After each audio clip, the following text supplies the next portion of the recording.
Hi, everybody. My name is Chris Lim, and I'm the Executive Director with the Contra Costa Resource Conservation District.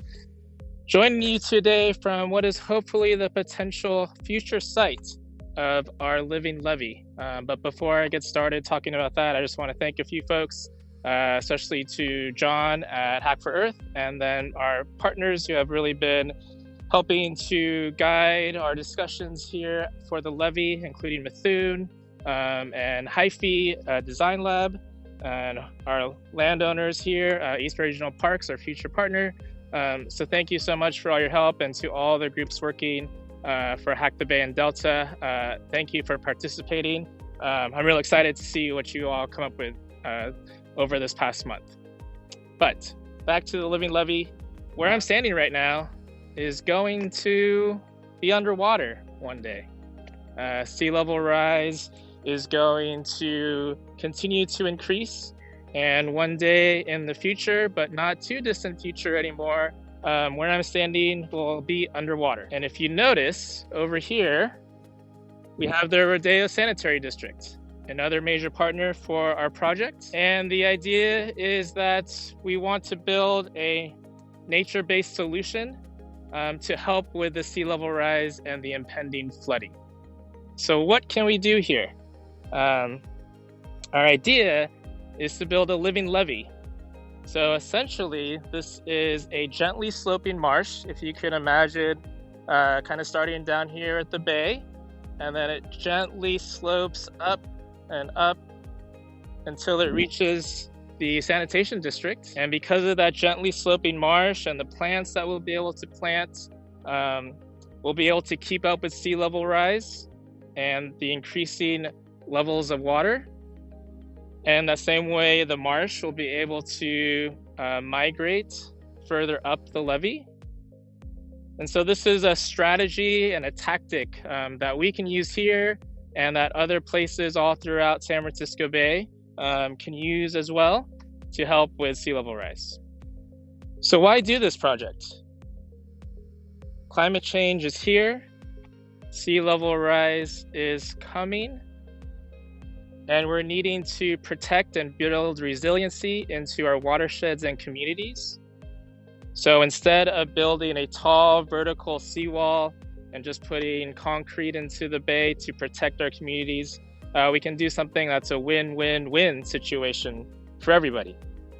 So we're able to enhance the health of San Francisco Bay and the critters and the plants that all need to be healthy. It's also a win for the Rodeo Sanitary District because they get to reduce the nitrates in their effluent. But it's also a win for the community of Rodeo and beyond, right? Because by protecting critical infrastructure like the sanitary district, we keep bay waters out of their systems. And if bay water were to get into the sanitary district or were to flood, it would essentially render the town of Rodeo uninhabitable. And so that's something that we want to avoid, and it's something that we can avoid. And so this project will help build that resiliency into our watersheds and help folks and us adapt to climate change. If we think about a living levee and we think about it starting out in the bay over here, I actually took a few minutes earlier to check out and look out for some native oysters. So Olympia oysters are native to San Francisco Bay. They're the only oyster native to the west coast of North America. And I've never been out here to look for them, but I'm happy to report there are signs of oysters. So we could potentially have the leading edge of our living levee be constructed reef balls and maybe interspersed with eelgrass as well to help enhance and improve the health of San Francisco Bay. So this monthly event that we've been having, Hack the Bay and Delta, in partnership with Hack for Earth, has been an opportunity for us to think about our project and to think about the implications and what this project means.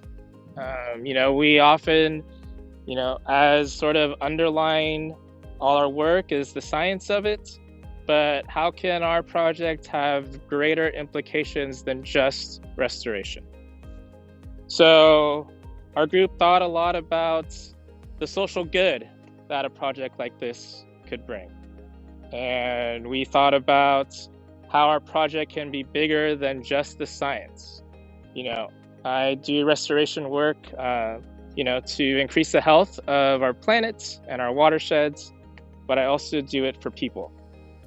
So what are we talking about? What are we thinking? Our project is going to need a lot of help and a lot of support from the community, and it's going to provide opportunities and funding into this community, into this exact location. We're going to need folks who can help. And so does that mean we get a group of folks who, in sort of the conservation course style or the eco-steward style of being stewards of this property and of the Living Levee, and being trained on how to maybe propagate plants or how to weed, or these green new jobs that'll be evolving and happening in the Bay Area that we may not even, probably don't even know are going to be needed in the future.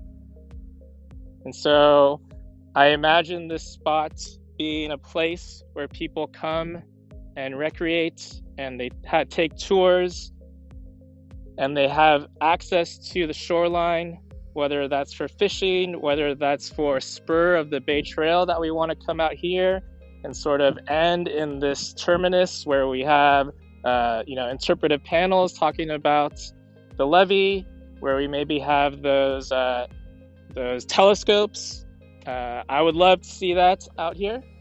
I would love to see groups become stewards of this, and maybe we can develop a Friends of the Rodeo Living Levee. That would be amazing. We need a lot of help and a lot of support from the community, but really from some specific folks as well.